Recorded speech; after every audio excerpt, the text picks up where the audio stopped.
Well, hello everybody. It's time for another War Thunder vehicle review. And today I'm gonna bring you a German classic SPG, the Stug 3G. Grab some popcorn, a notebook, and enjoy. The Sturmgeschütz 3 Ausführung G is a Rank 2 battle rating 4.0 self-propelled gun for both German and Italian lineup. Apart from the variant F, the Stug 3G features better sight protection and a more powerful cannon derived from the infamous Panzer IV medium tank series. Shall we begin? The mobility of the Stug 3G is featured by a gas-powered Maybach HL120 TRM. This V12 engine provides the Stug 3G a good amount of 265 horsepower stock to 300 horsepower fully upgraded for the tank, making it a very agile vehicle. Mixing it with a 6-speed gearbox, the Stug 3G reaches incredible speeds of 40 km per hour on any kind of terrain. You just need a momentum for it to reach. With the hull being derived from the Panzer III, the Stug 3G got all the mobility from it, and this explains why it is a very agile vehicle and capable of doing good flanking maneuvering or pivoting to any target with such ease. This can be increased with the upgraded tracks and all skating tracks, which adds larger tracks for the Stug 3G to make it more agile on rough terrain such as snow, mud, or sand, and make it even more agile on road. Survivability is a thing that the Stug 3G does have, but needs to be very sketchy to achieve a well one, because it has lots of flagged weak spots such as the rear neck, front driver port and radio operator port, and sides. But honestly, you won't see it acting so much in close quarter engagements, only if you need to. Moving up to the armor layout of the Stug 3G, it's solid and classic. The front is all made from laminated homogeneous armor and have extra armor plates on the driver port and transmission protection armor. In general, 50 mm of frontal armor plus 30 mm from the added plates, resulting on 80 mm of protection on the front of the hull and casemate. The angled part above the driver port is made by 30 mm, and the vertical slats that holds it together is made by 50 mm of armor. The turret mantlet is also protected by 50 mm. It's a bit tough, but will get the job done. The casemate and hull sides are also protected by 30 mm of laminated homogeneous armor, but separated by welding spots. So they are a bit separated on the armor layout. Moving to the rear, the Stug 3G have 30 mm of armor on the back of the casemate, 18 mm of armor on the engine deck, and 31 to 51 mm of armor on the rear side of the tank. A bit armored, I should say. The Stug 3G has 4 crewmen, the driver himself, gunner, loader, and commander. All of them are a bit cramped inside the tank, but that doesn't matter if you're a good counter-firing machine. Because this variant, apart from a true lack of defensive armaments, gets armor improvements for its survivability, such as space side skirts made from 5 mm of laminated homogeneous armor, all scattered tracks, and additional armor on the front and lower front, made from 20 mm of tank tracks. It won't sound a lot, but it helps a lot. Even when countering heat slingers at this BR, such as the M4A3105s, SU-122s, and with luck, even the M44's self-propelled artillery. With the lack of firepower, the Stug 3G only relied on his gun and tracks to defend and attack. With its gun, the 75 mm Sturmkanonen 40 L48 being its only armament to counter any target. The Stug 40 L48 is an amazing gun, but with limited horizontal rotation due to being a casemate turret. The horizontal speeds can go from 8.92 degrees per second stock to 10.50 degrees per second fully upgraded, and can go to 12.75 degrees per second with complete crew training, 14.10 degrees per second specialized crew, and 15.0 degrees per second with ace crew. Vertical orientation is good for the rank, and it's good for the vehicle. -6 to +17 degrees is no joke for such an interesting vehicle with this gun. And the reload rate is amazing. 7.67 seconds with stock crew, 6.78 seconds with complete crew training, 6.25 with specialized crew, and 5.9 seconds with ace crew. It is awesome that how fast firing it can be.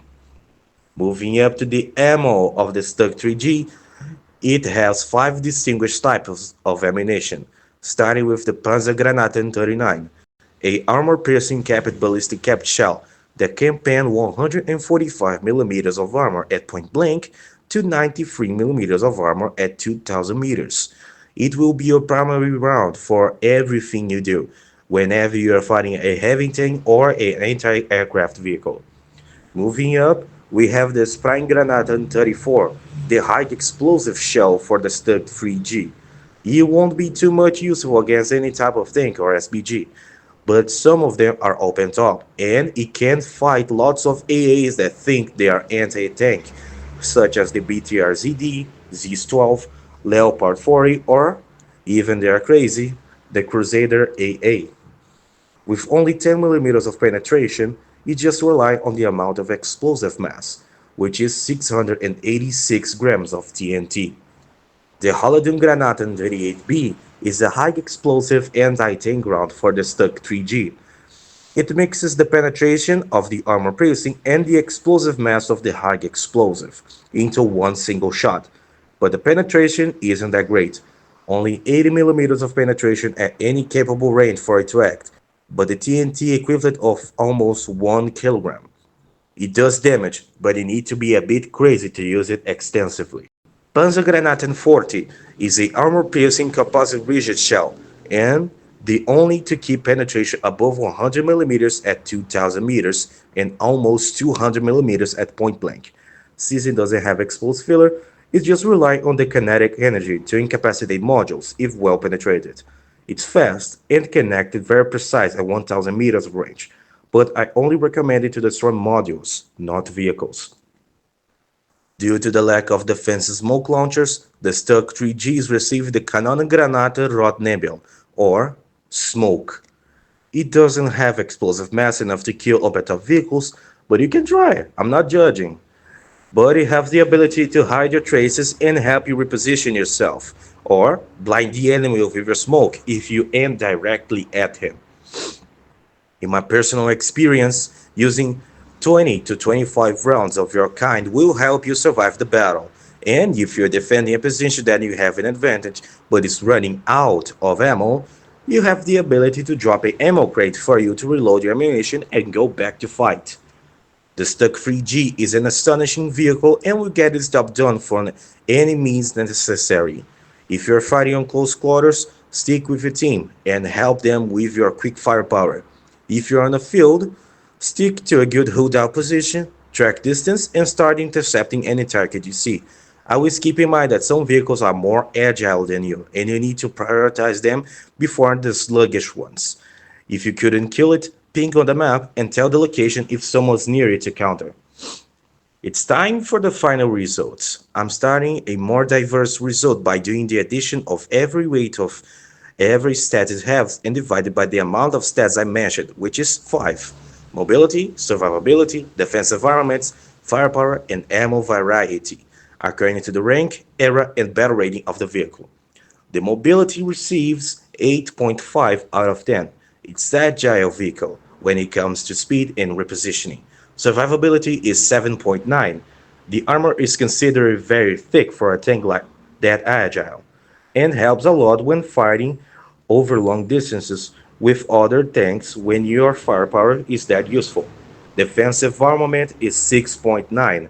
Having side skirts, additional armor on the front, and larger track is amazing. It really helps with the survivability of the vehicle. Firepower is 9.0. The gun has good handling, decent vertical limits, and an amazing reload rate for that battle rating, and seeing it with another vehicles makes it more common to get used to. And ammo variety is 8.5, 5 types of shells for 5 distinguished types of situations. Very useful and very direct to what you need to use to counter what you want to.